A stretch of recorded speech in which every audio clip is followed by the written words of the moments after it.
Biodiversidade. Uma palavra que você já deve ter ouvido antes, mas o que ela realmente significa? A biodiversidade ocorre em 3 níveis: espécies, ecossistemas e genes.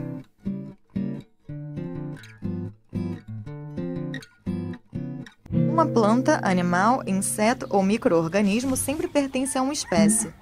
Somente membros da mesma espécie são capazes de se acasalar, se reproduzir e gerar filhotes férteis.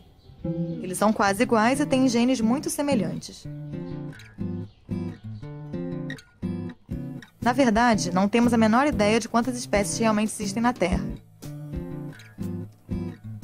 Estima-se que sejam cerca de 30 milhões. Os cientistas conhecem 2 milhões de espécies e, a cada ano, cerca de 15 mil novas espécies são descobertas.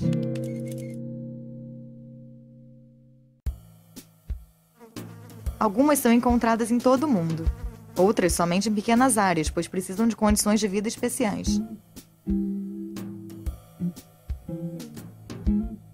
Algumas espécies são encontradas apenas em um único lugar, como o canguru vermelho, por exemplo. Ele só é encontrado na Austrália e em nenhum outro lugar do planeta.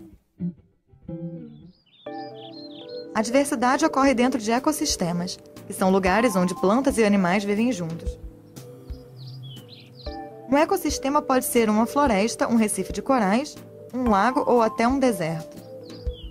Alguns ecossistemas têm muita diversidade e abrigam grandes números de espécies diferentes, enquanto outros oferecem condições de vida difíceis, resultando em um baixo grau de biodiversidade. Os cientistas chamam os lugares ricos em diversidade de zonas quentes. São ecossistemas onde condições climáticas favoráveis à vida criaram um nível extraordinariamente alto de biodiversidade. Os genes formam um conjunto genético que ajuda a determinar como é uma espécie, onde ela pode viver e como ela vai se reproduzir.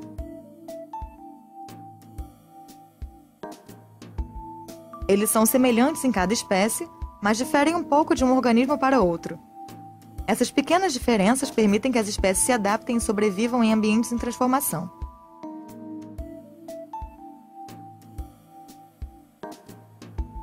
A diversidade genética é como um grande arquivo de dados biológicos com tesouros ainda desconhecidos. Eles podem ajudar a humanidade a resolver alguns dos desafios que poderá enfrentar no futuro. A biodiversidade tem um valor próprio. Ela é valorizada na cultura, espiritualidade e educação. Usamos a biodiversidade para a saúde e o lazer, e dependemos dos bens e serviços que ela oferece. O ar que respiramos, a água que bebemos, alimentos, tecidos, móveis, medicamentos. Quase tudo que utilizamos hoje não existiria sem a biodiversidade. Os serviços que esses sistemas naturais nos oferecem são vitais e não pagamos nada por eles. Agricultura, por exemplo. Precisamos de abelhas para polinizar nossas culturas. Insetos e micro-organismos ajudam os agricultores, enriquecendo o solo com nutrientes. As plantas filtram o ar. Elas equilibram o nosso clima, absorvendo o calor do sol e armazenando o gás carbônico. Ecossistemas intactos evitam desastres naturais. Florestas saudáveis estabilizam o solo ou a neve e evitam deslizamentos. A cobertura vegetal natural pode reduzir o risco de incêndios.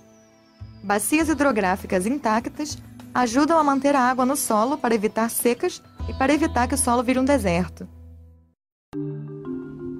Os ecossistemas costeiros são centros de vida. Eles produzem peixes, crustáceos e algas para alimentar os seres humanos e os animais.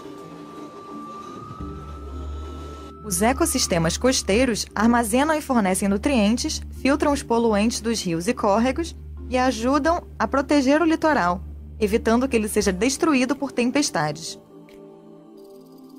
Os recifes de corais são as florestas tropicais dos oceanos.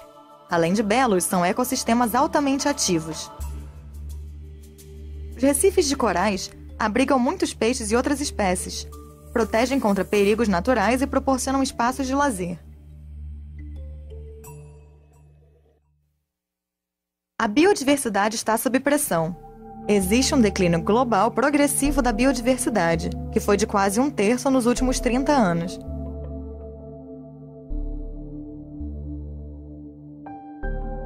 Até 2/3 de todas as espécies vivas estão ameaçadas de extinção. E o motivo para isso somos nós. As 5 maiores ameaças à biodiversidade estão relacionadas às atividades humanas. Danos aos ecossistemas. Mudanças em áreas naturais muitas vezes são nocivas para a fauna selvagem e plantas. Superexploração das espécies selvagens. Pesca, caça e exploração de madeira sem limites leva ao colapso das reservas. Poluição da água. Os resíduos das cidades, indústrias e minas, além dos fertilizantes, poluem os ecossistemas de água doce e do mar. Mudanças climáticas. A agricultura, queima de combustíveis fósseis, desmatamento e processos industriais liberam ainda mais gases do efeito estufa, que aquecem nossa atmosfera. Espécies exóticas e invasoras. Animais e plantas de uma parte do mundo introduzidas em outra, às vezes se espalham rapidamente e deslocam espécies nativas. Um ecossistema pode ser comparado a um móvel bem equilibrado. Quanto maior a biodiversidade, melhor ele consegue se recuperar de problemas como incêndios, enchentes ou pragas. Essa habilidade de recuperação é chamada de resiliência. A resiliência funciona até um certo ponto. As atividades humanas costumam ir muito além desse ponto. Quando um certo limite é ultrapassado, o sistema pode se desequilibrar e ruir. As consequências: ausência de comida, água potável, energia, medicamentos e materiais. Os cientistas se esforçam para determinar esses limites, mas não podem prever com precisão o ponto em que não haverá retorno, nem os efeitos futuros. Ainda assim, existe uma tendência clara. As populações, economias e o padrão de vida estão crescendo em todo o mundo. A demanda por alimentos, energia e espaço para morar dobrou desde a década de 1960. No mesmo período, a biodiversidade diminuiu em 1/3.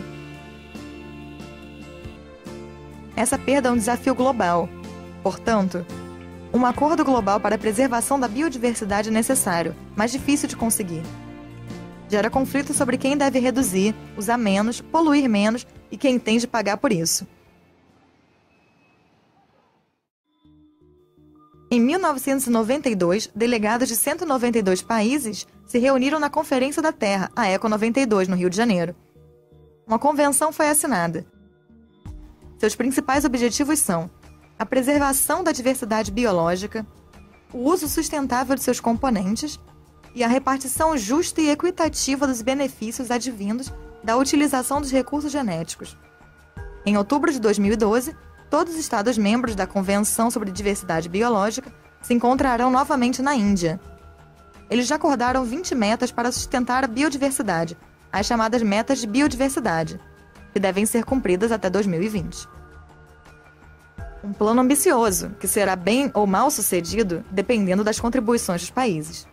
Essas contribuições variam de um país para outro, levando em conta as necessidades e circunstâncias nacionais. A proteção, recuperação e preservação da biodiversidade podem afetar cada um de nós.